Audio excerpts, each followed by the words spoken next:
This is the My Child Will Thrive podcast, and I'm your host, Tara Hunkin, nutritional therapy practitioner, certified GAPS practitioner, restorative wellness practitioner, and mother. I'm thrilled to share with you the latest information, tips, resources, and tools to help you on the path to recovery for your child with ADHD, autism, sensory processing disorder, or learning disabilities. My own experiences with my daughter, combined with as much training as I can get my hands on, research I can dig into, and conferences I can attend, have helped me to develop systems and tools for parents like you who feel overwhelmed trying to help their children. So sit back as I share another great topic to help you on your journey. A quick disclaimer before we get started. My Child Will Thrive is not a substitute for working with a qualified healthcare practitioner.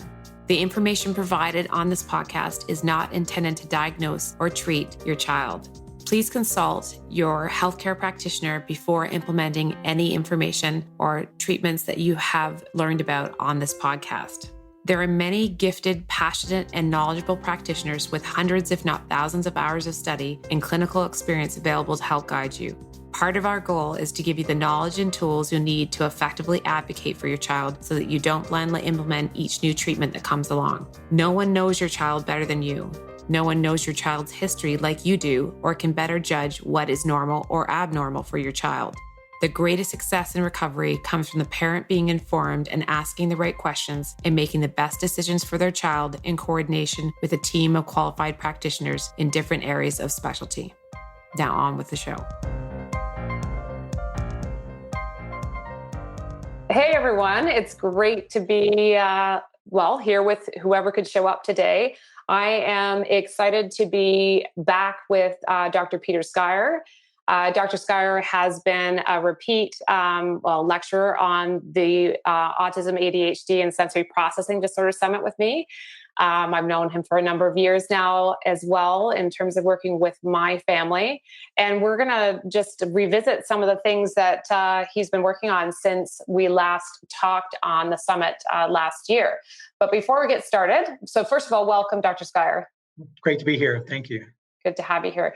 I'm just going to give everyone that hasn't previously had an opportunity to hear from Dr. Scheier a bit of background about who he is and what he's been up to over all the years he's been doing this. He's dedicated his academic and clinical career over the past 15 years to working with complex neurological disorders in both adults and children.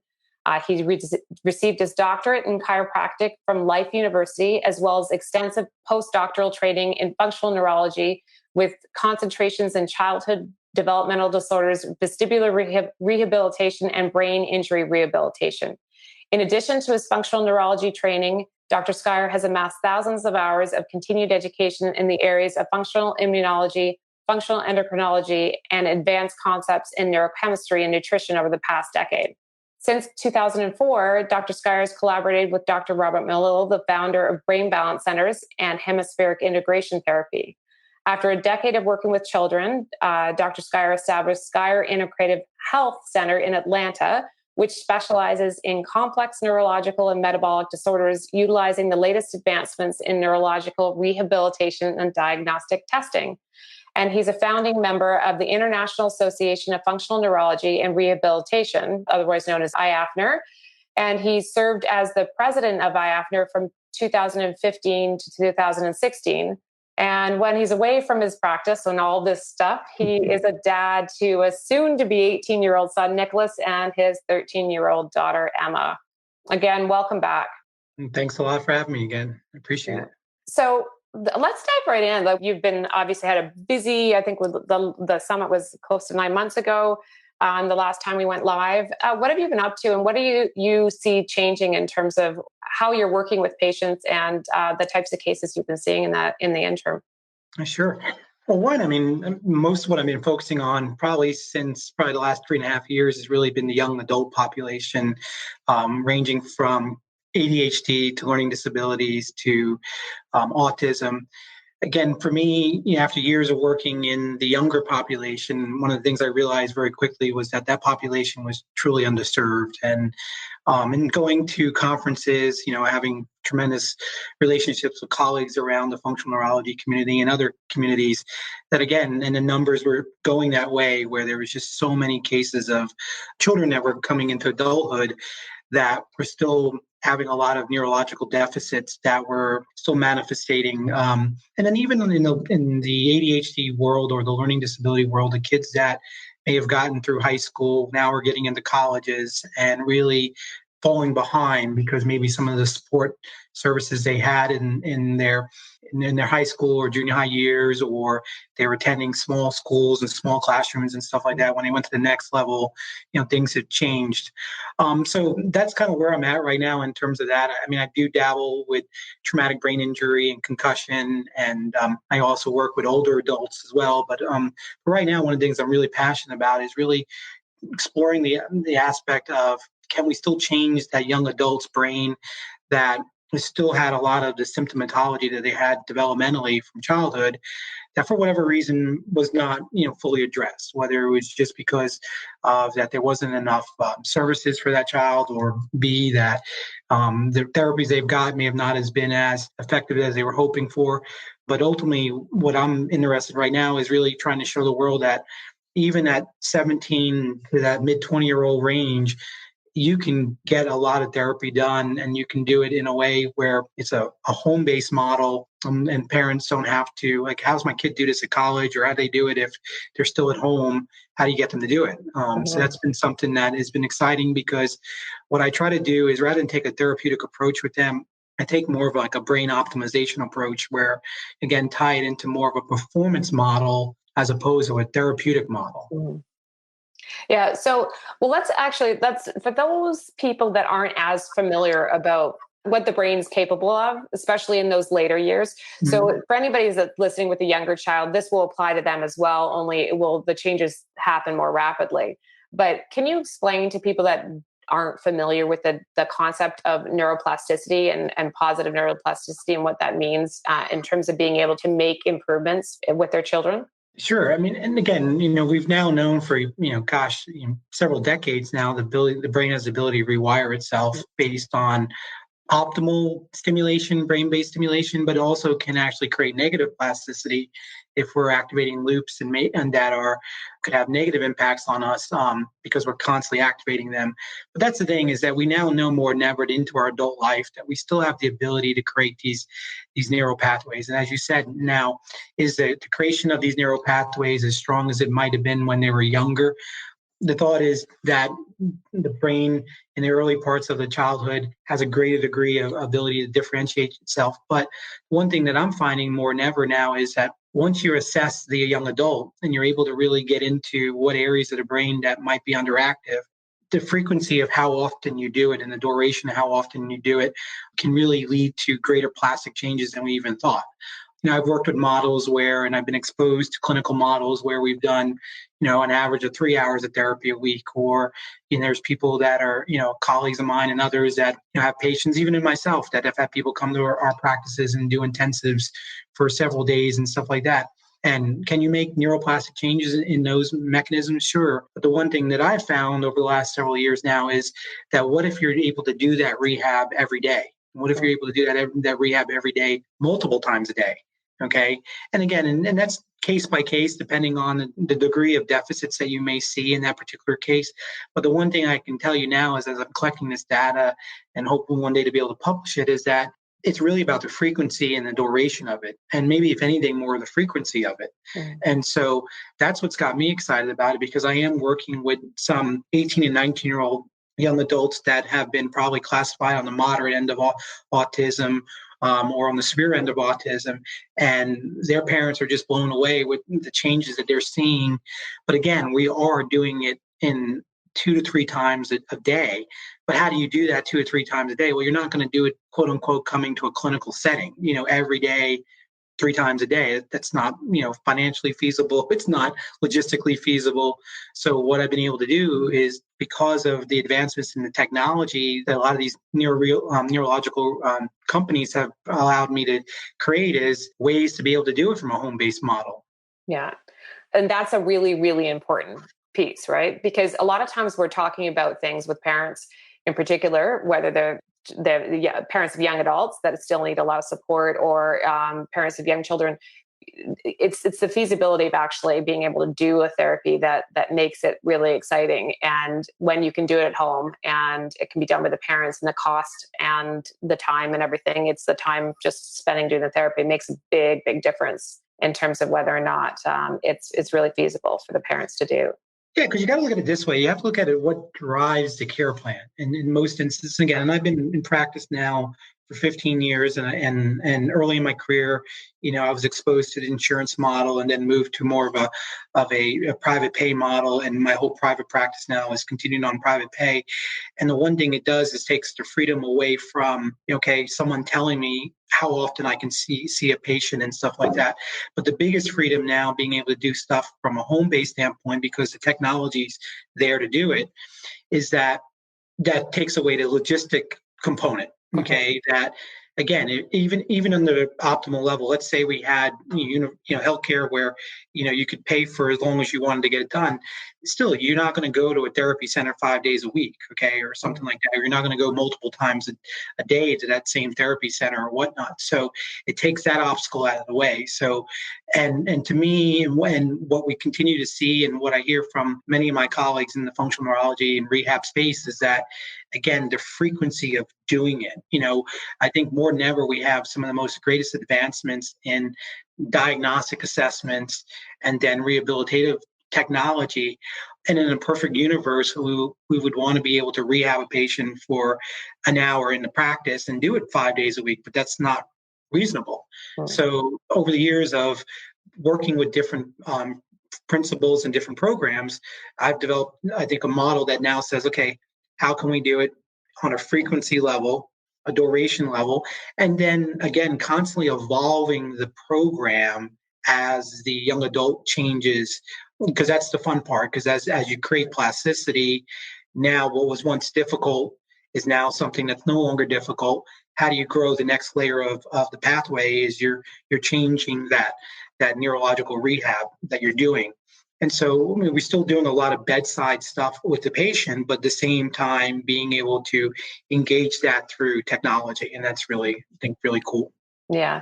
And maybe what we can do is after we can sort of go through about how that looks to someone that's working with you, and I can talk to my experiences as well. But can you give some examples? So a lot of people won't know or won't have experienced this type of therapy for working with a functional neurologist. There's a lot of conversations around all the different types of therapies that are out there for neuro rehab, being it vision therapy or auditory therapy or movement therapy. Can you explain to someone who hasn't actually experienced functional neurology before what it is, so that they understand how all these things integrate? Sure. Well, the functional neurology term really grew out of the field of chiropractic neurology that's been around since 30 plus years, 35 years. It really was a genesis of Dr. Fred Carrick. And then people like Dr. Malol and others were the early pioneers of chiropractic neurology. And again, chiropractic neurology was always based on the education and being able to diagnose and assess for neurological disorders. But what made it really different was our approach, and our approach being that we were going to use brain-based therapies. And then probably about a decade ago, IAFNR came into existence, and we really kind of switched, quote unquote, from a chiropractic neurology term to a functional neurology. Because again, if you're going to an OT, or you're going to a PT, or you're going to, let's say, a chiropractor, or anytime even a body mover, they are doing functional neurology in that space, because again, you are working with the nervous system. So if you're working with the nervous system and your goal is to try to improve the nervous system, well, you're trying to prove it functionally. So the functional neurology space really now is a multidisciplinary space of people. And I know IAFNR has made a really good point of including a lot of different people that are doing that. So I think that number one, the functional neurology group is a group that is trying to use brain-based rehab, not medications to do that. And then they're using a variety of different, whether it's vision training or auditory training, or let's see, somatosensory applications, whether it's chiropractic adjustments or exercises that work on the muscle system and stuff like that.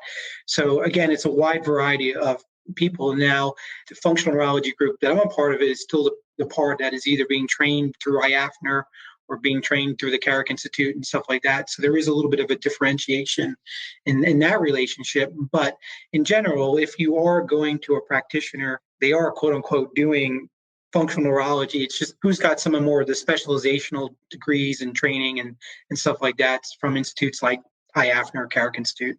Yeah, because I think one of the biggest things that I noticed when I started to work with you was that I saw pieces of what other practitioners had done with us before. So be it in speech or be it in more in OT, like occupational therapy work. And then obviously you have a functional medicine approach too, and which obviously uses the basis of nutrition as well. So it was integrating all those things into a comprehensive treatment plan, which can be supported by other things. So I think a lot of people don't realize that they may be doing pieces of this already. Whether they have the full picture or not yet is the question. So yeah, I think that's a big distinction because I think that, again, from my experience working through a lot of different ages of people, that even working with even adults, and you get into working with people that have different neurological disorders in adulthood, generally they're working through one modality as opposed to really what I think is the framework of functional neurology is the multimodal aspect of it, using multiple modalities and knowing for that particular patient more than ever what is the modality sequence that's going to actually drive the changes that you want to use functionally. The other part I think about functional neurology is actually really having assessment tools that can measure the cognitive functionality of a patient, the motor functionality of the patient, autonomic activity, looking at sensory activity and stuff like that. So I think that for myself and for many of my colleagues that I've known over the years, number one, we try to have the most advanced diagnostic ways to assess the patient, not only from a bedside neurology exam, but also quantifying it through the latest and greatest technology, and then being able to apply our applications. Because the one thing about functional neurology is that really the applications are somewhat unique to that particular person in terms of how their brain is wired or has not appropriately wired developmentally that's led to a lot of the deficits they may have. So it is that, I think, that fingerprint that's unique to the individual patient, but definitely the multimodal relationship. So now you take it on a multimodal level, incorporating a variety of different brain-based applications. But then the next thing is, what is the frequency and what is the duration? And for someone who has worked with, I think a lot of children in the past and then a lot of young adults now, it's an end value of one. And it's not their one size fits all. There's no way to sit there and say, okay, what's the length of time to say, okay, we're going to be from here to here in this time. It's all unique. And that the neuroplasticity is, again, like you said, it's based on epigenetics. It's based on genetics. You can go down the whole realm of all the lab testing and looking at is methylation and all these kind of things like that are important, SNPs and stuff like that play a role in this. So you got to kind of cover all your bases. So can you run through maybe a few cases that you've been working on where you can in the recent past, just to give people an idea of what this looks like when you start working and what type of results you're seeing in some of these young adults that you've been working with in the recent past? Yeah, I'm excited because I actually had a case that came from actually one of the last summits from last summer, and that I've been working with, and it's really exciting because it's an 18-year-old young adult on the spectrum, and the father had reached out to me, and he was really, really gung-ho about the topic that we talked about last time, was the whole idea of the cerebellum and the cerebellum's role in developmental disorders and the cerebellum's role in how the brain develops neurologically.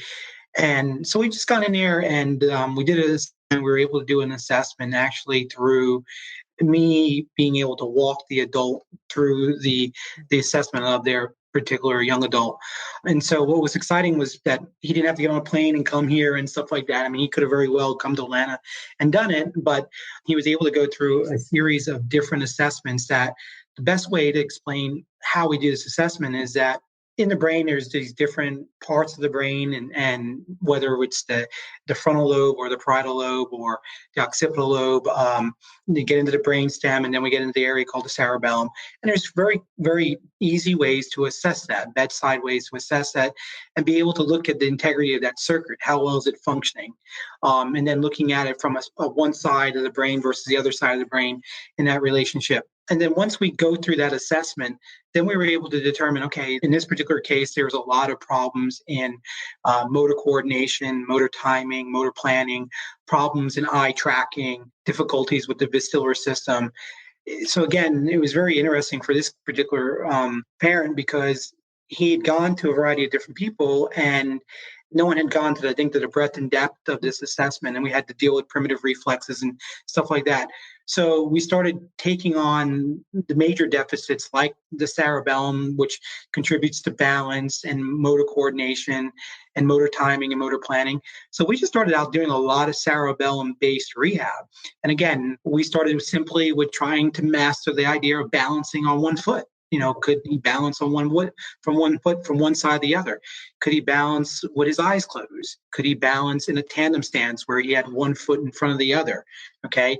Could he then work on balancing on a proprioceptive board and stuff like that?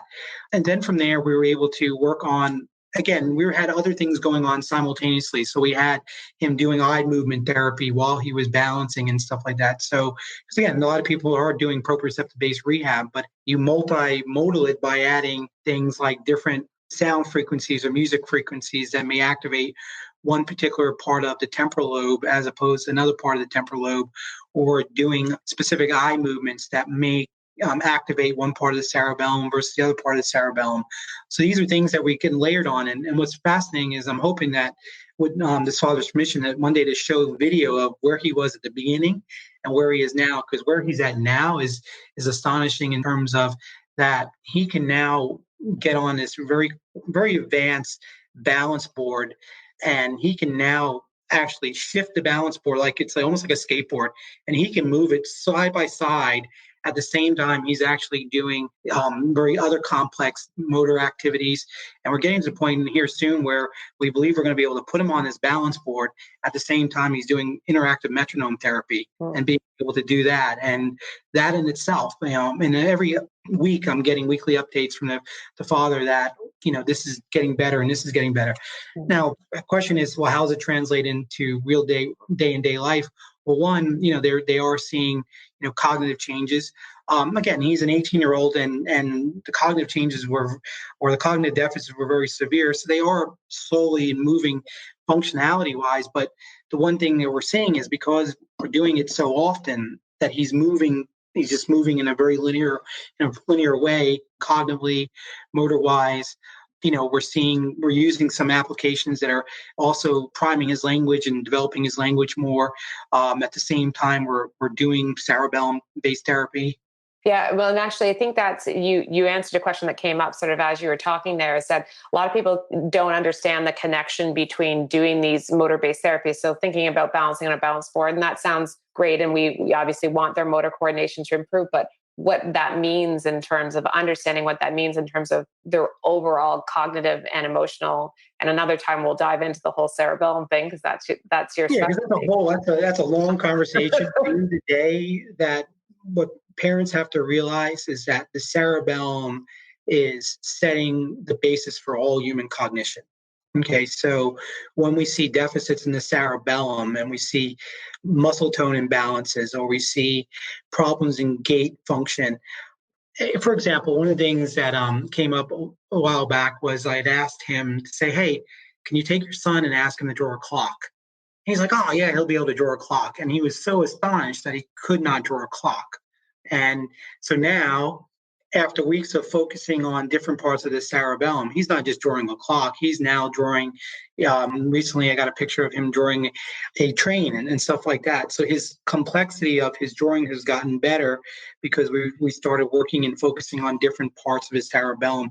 And so I think the major thing that for people to understand is that all the research that's coming out right now in the developmental world is that it's about the cerebellum's relationship to the human frontal cortex and the cerebellum's role to other deep structures in the middle part of the brain. And so when we're not rehabbing the cerebellum, then we're not going to see the expression of executive functions or better modulation of limbic control and better modulation in our behavior and all these things that our parents are wanting for their young child and their young adult. But the one thing that what is exciting in this particular case is that, I mean, this family had spent, well into six figures on therapy and different applications. And they're about to throw in the towel, I mean, because they figure out this is the best that we can get him. And now at 18, and, we started working with him when he was about 17 and a half, they're saying that, wow, we still got a long way to go. And we still got a lot of things that we can do and see him changing and growing neurologically. That's the big thing that I want people to understand is that just because they've gotten to 17 or 18 and maybe you feel like you've exhausted some of the traditional therapies is that there's more that can be done. And I think we're just barely tapping the tip of the iceberg right now when it comes to understanding neuroplasticity in young adults with developmental disorders. So, well, it's an incredibly inspiring message to parents that have tried a lot of things. And at some point you do say, am I doing it? Are we putting them through? Because a lot of the therapies and things that people are doing with them, are very extensive, expensive, and also not a lot of fun to do. But like I said, you were saying at the very beginning is that you have created a model and there's a way to do this that can make it actually fun for them as opposed to incredibly challenging. I think I've taken out two obstacles. I think I've taken out the obstacle of cost, because here's the thing is that the one thing, and again, for doing this for the years I've been doing this and being able to see cases that I worked with when they were really young to now that they're, in some instances, I have some kids that are as old as my son. And so to see where they were and where they are, I know those parents would say that, okay, we're still not where we want to be, but at the same time, we know that the interventions that we did then have gotten us to here. Well, what else can we do? And so the question is, how do you take out the cost factor of it? Okay, we're going to expend tens of thousands of dollars to try to do a therapy for, a small amount of time versus, okay, how do we do something that is going to be more, practical? And then at the same time, something that's engaging and fun. And in this instance, this father and son have set up a neurology gym in their garage. And so that's fun. And I know what we did in your basement and stuff like that. We created that. And again, it was always about performance. And so when some of the technology they're getting their hands on, and they realize that, hey, well, this is some of the stuff that pros are using or elite athletes are using and stuff like that. It doesn't look like a therapy model as opposed to like, hey, I'm trying to train my brain in ways to do it. And when you can, and some of the technology we have now where we can see pre and post data, to me, that's what the parents really like. I know the fathers really like, to sit there and say, okay, here was their baseline and here's where they are now. And one of the things that I do with all my clients is that they're required to video.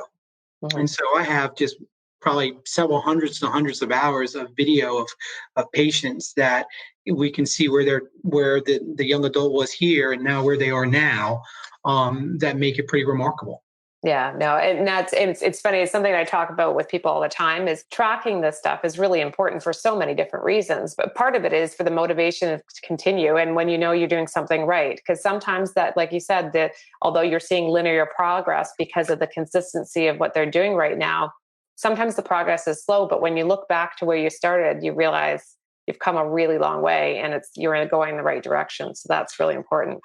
Yeah, and I think that's having that constant. A lot of times I'm talking to a lot of my clients once a week, sometimes biweekly. It just depends on the case. But again, being able to collect that data, collect the video data, then collect the objective data, and then being able to change the degree of activity that they're doing, and that's what's fun. And then for me, what's exciting too is that every 6 to 9 months or a year, I see to come across a new piece of technology. I'm like, ooh, I want that little toy and I want to add that to my repertoire. And then I add it to my repertoire. And so for families that I've been working with that with their young adults, they've been able to basically say, okay, what's the next little geeky technology you're going to send me and stuff like that. I'm like, oh, I got this for you now.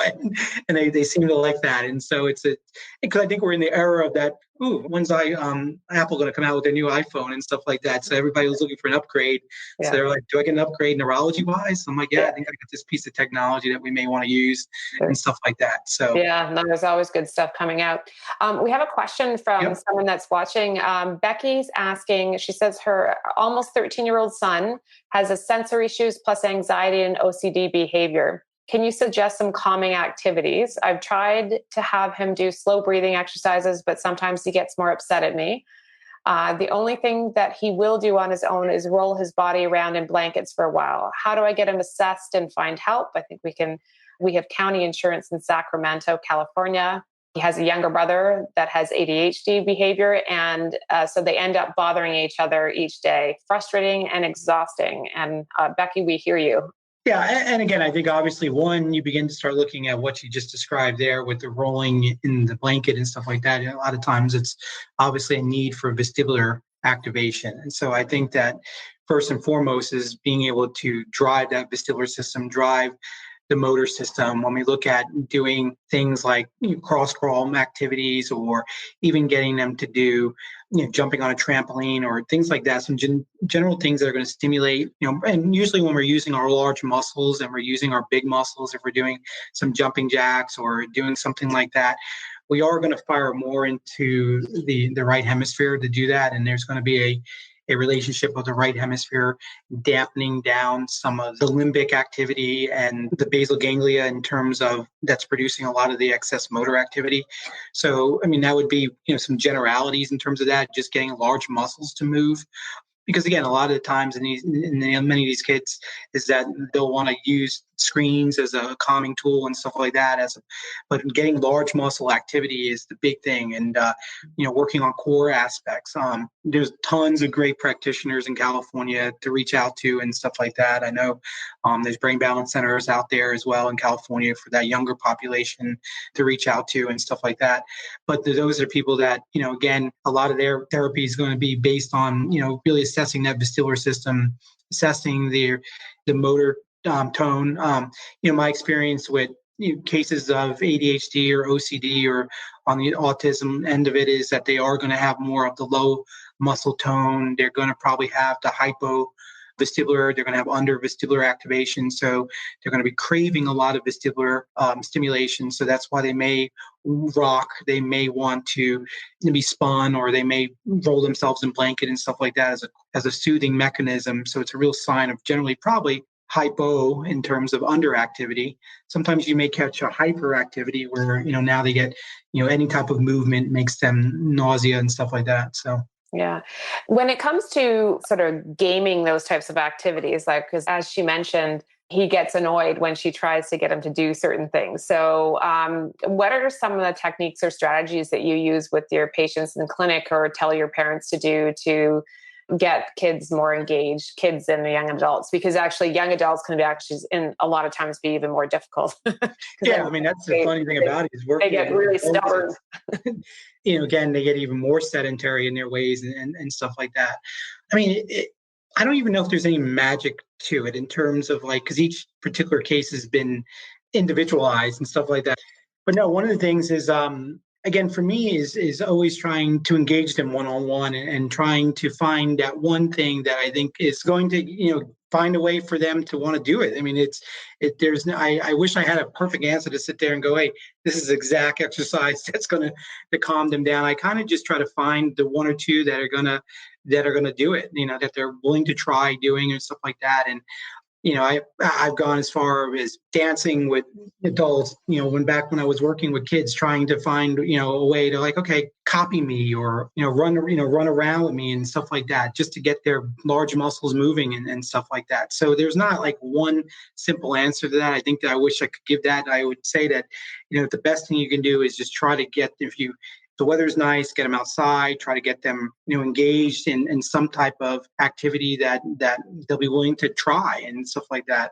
Yeah, I mean, I think some of the suggestions you did give earlier in terms of mini trampolines are always really great if it is a kid that really is sensory seeking, really wants that movement and stuff, and balls and yoga balls and things like that tend to make a big difference. It's more things they can sort of use that when they start getting that good, they feel good about what they're doing, they're likely going to do even more of it on their own without you even having to prompt them. And sometimes that I've found with my kids is that it's also just asking them how they're feeling while they're doing that thing. So they actually realize that it's making them feel better. Because sometimes they don't realize that that's what's making them feel better. So they don't seek it out on their own. No, I agree. And like I said, I have the different tools where you may want to have an exercise ball, you may want to have an indoor trampoline, or you may want to have, a booster ball or something like that. And just find that one thing that they're going to gravitate to and then try to use it with them and try to, change. Sometimes you have to change the stimulus. You have to change the exercise from 1 second to the next and stuff like that, and have that flexibility where you're doing it. And again, that's the challenges of working with, younger children and stuff like that. But at the same time, with the adults is just as challenging because of boredom per se. And so I think that, again, there's no one answer. You just have to try to, but again, the best thing you can do is, as the more repetitive you are doing the larger muscles, the bigger muscles, you're more going to activate into that right brain. You're going to activate the right insular cortex, which is going to give them a more sense of awareness of themselves, their body awareness and stuff like that. Again, I do some simple things with even with the young adults, is just, having them do like finger to nose, doing random things, or similarly they're playing a piano with their hands, stuff like that, trying to get some type of motor response to change that integration in their brain. Because I've had some young adults that can have some pretty wicked obsessions and compulsions, and again, how do you get them off that fixation point? You have to give them some type of sensory trick to change that relationship. So. Yeah, absolutely. So you've talked us through one of your recent cases. Do you have any other examples of working with young adults that you think that would be of interest to the people listening today? Yeah, the thing that I want, first to say is that what I'm trying to look at is the relationship of how intense the therapy has to be, or the performance activities have to be. So one of the things I'm looking at, like for example, I have a case that I'm working with where there was a lot of obsession and compulsion and anxiety in this particular case. And again, there are different mechanisms, and we can explore it at a later time, of what is the neurology behind that in terms of what are the pathways that are involved. But the general activation into using large muscle groups and firing into certain regions of the brain that control that inhibition, to where we're getting those perseverations. Same thing is that this particular case where they were doing a lot of functional medicine and they were doing a lot of advanced, diagnostics there, but they hadn't really layered in the functional neurology piece of it. And then so once we started doing the functional neurology piece of it, it made a bigger impact on everything that we were doing, because we were able to start seeing where by doing large motor therapy, by asking, in this particular case, we were able to do a lot more advanced stuff. We were able to start out by actually balancing on a booster ball while we were actually tossing a ball back and forth to each other and stuff like that. Having a specific technology that allows us to monitor the accuracy of proprioceptive and vestibular movements with the body through a laser that projects on a wall. We were able to incorporate that into some particular therapy there. So in this particular case, this young adult came in, and again, the anxiety and the OCD really was impacting, and the emotional reactivity daily that was really affecting her day-to-day life and affecting her interaction with her peers and her parents. And again, when we presented this to her, we presented this from a performance model, and again, that got her buy-in. And now we're able to do these advanced protocols with her. And again, we're constantly seeing the anxiety go down, the emotionality go down. And the same thing, what we've been also able to do is begin to lower some of the dosaging of maybe some of the GABA support that she was getting from a functional medicine level, or, even seeing changes in her neurochemistry to sit there and go, okay, guess what? She may not need as much serotonin support as well. So, those things are great in there, but a lot of times I find that those might be just crutches sometimes for the symptoms, as opposed to changing the neural pathways. And so being able to impact that, and that's been a great thing, because again, the parents were looking up for a pharmaceutical approach to dealing with the symptomatology, and that's why they obviously went to the functional medicine piece. But there was something else that was missing, and so once we went in behind it and really said, okay, hey, guess what? There were some cerebellum symptoms, there were some vestibular symptoms, there were some alterations in oculomotor control and stuff like that.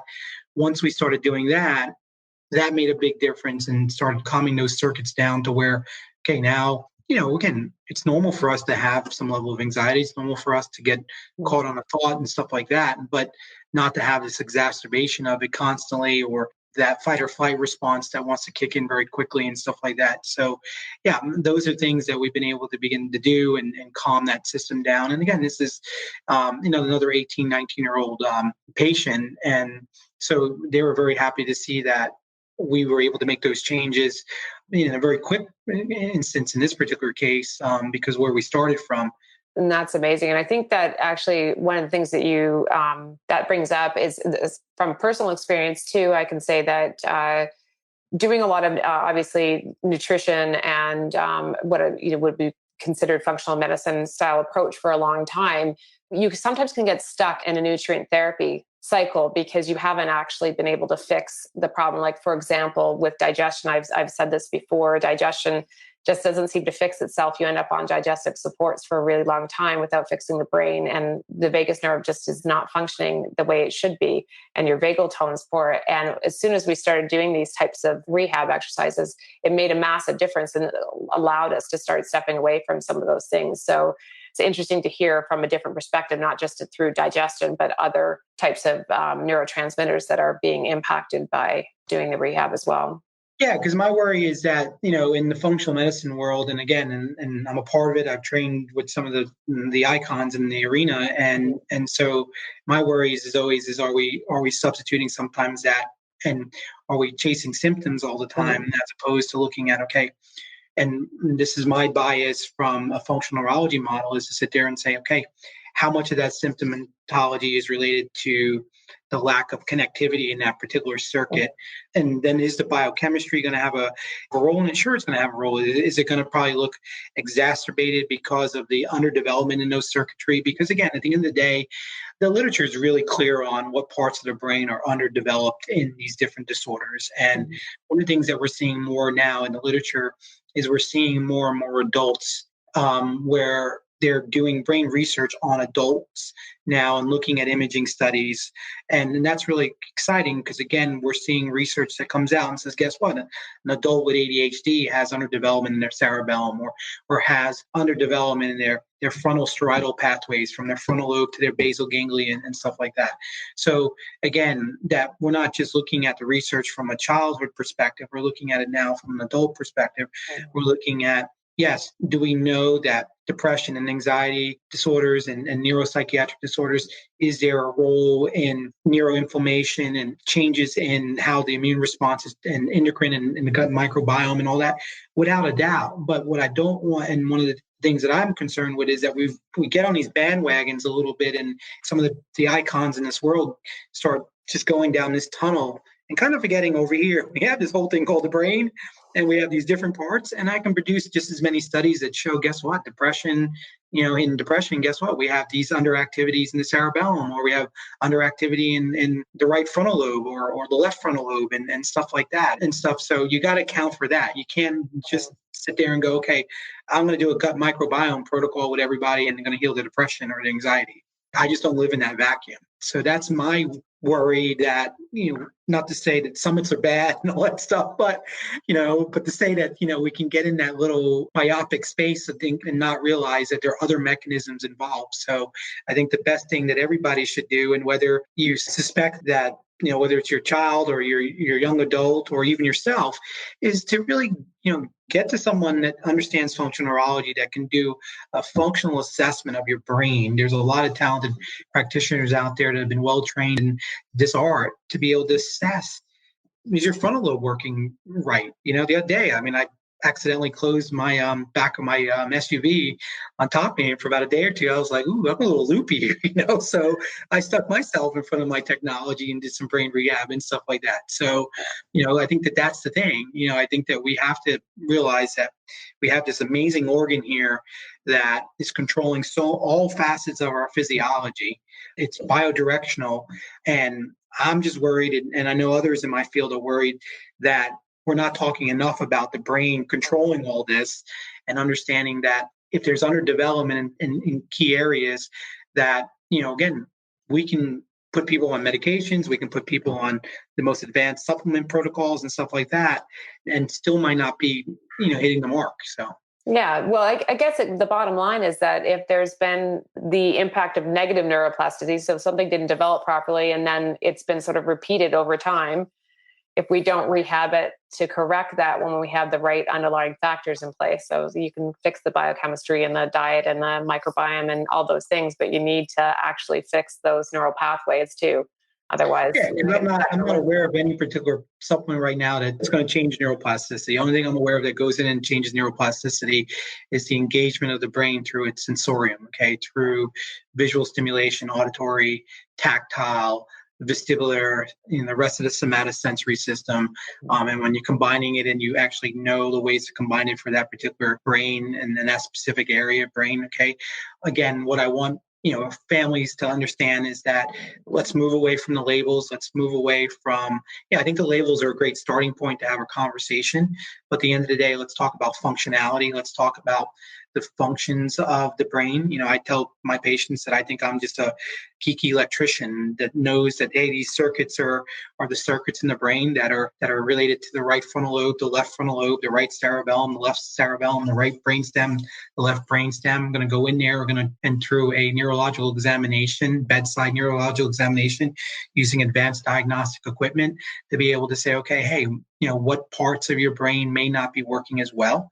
And then we start providing an intervention, some type of rehab intervention to see if we're moving the mark. Are we improving that functionality? Did we improve the vestibular symptomatology by going and activating the frontal lobe? Did we improve executive function? Did we see changes in behavior or changes in socialization and stuff like that? And so these are the frontiers I think that we're seeing more and more because, again, with the rise of TBIs and our understanding of traumatic brain injury and concussion, you're seeing all the advancements in or understanding more about neurodegeneration and stuff like that. Again, because I work with a large population of neurodegeneration. And again, to me, it's not just all about fixing their gut microbiome. You got to go in there and change some of these pathways or try to find what pathways are still viable in that population and fire them. So I think that that's the biggest thing is that the takeaway for our families for the young adults is realizing that we're on the beginning edge of understanding that even when they get to 17, 18, 19 in their early 20s, that if we can get a really good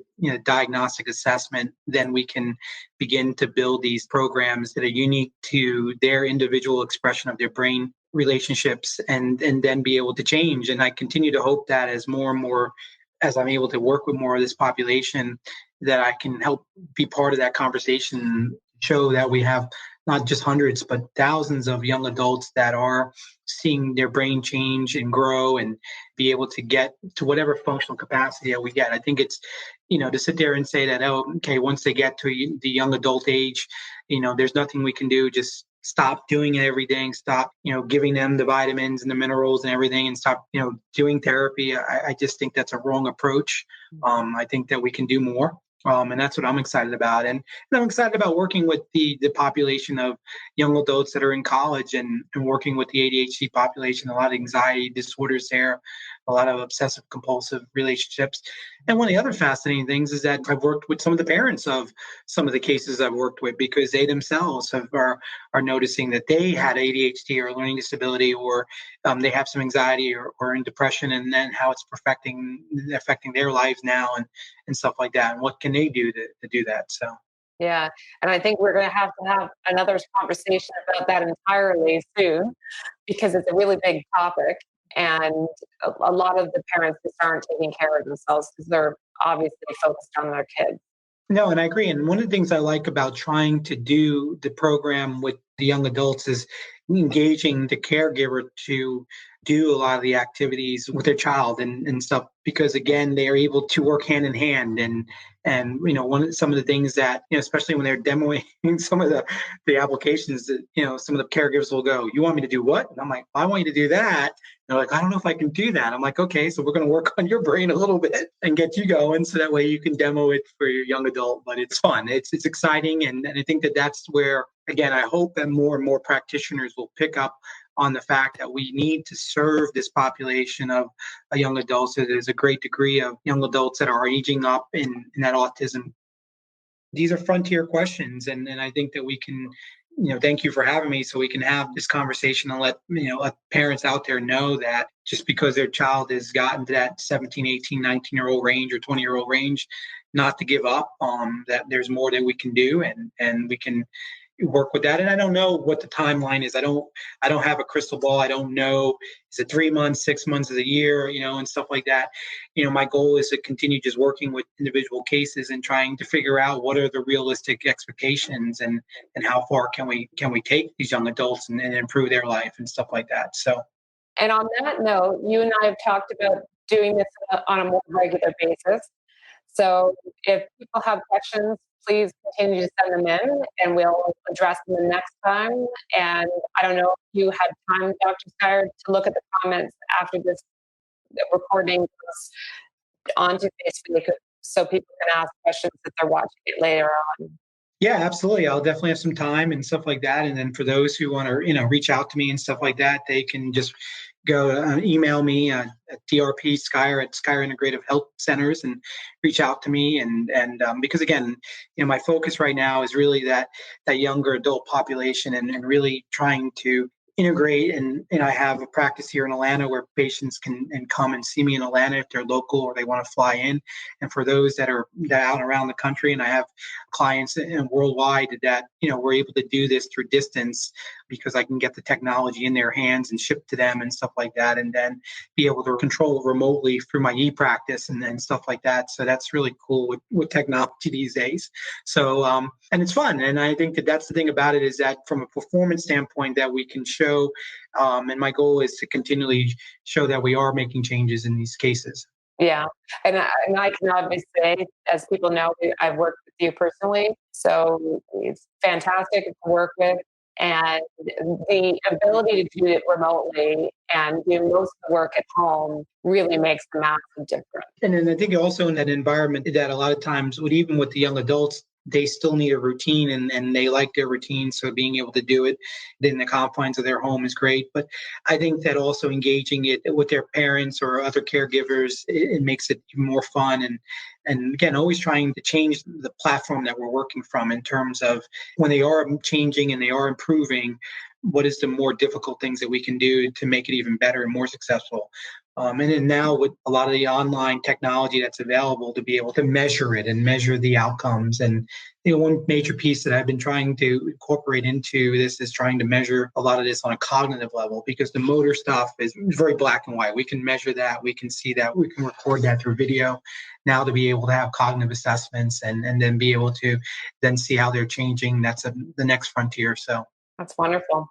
Well, I look forward to the opportunity to do this again with you again sometime soon. We'll make sure we make announcements on the page. And if you aren't on our email list yet, make sure you sign up at mychildwiththrive.com, and we'll make sure that you get a notification of when we're going to do this again. Well, again, thanks for having me, and I look forward to doing this, and definitely we'll come up with some fun topics to talk about. So sounds great. Thanks again. Thanks again. So that's a wrap. Thanks for joining me this week on My Child Will Thrive. I'm so passionate about giving you the tools and information you need to help your child recover. And as they say, it takes a village. So join us in the My Child Will Thrive Village Facebook group, where you can meet like-minded parents and stay up to date on everything we have going on at My Child Will Thrive. This is Tara Hunkin, and I'll catch you on the next podcast or over at mychildwillthrive.com.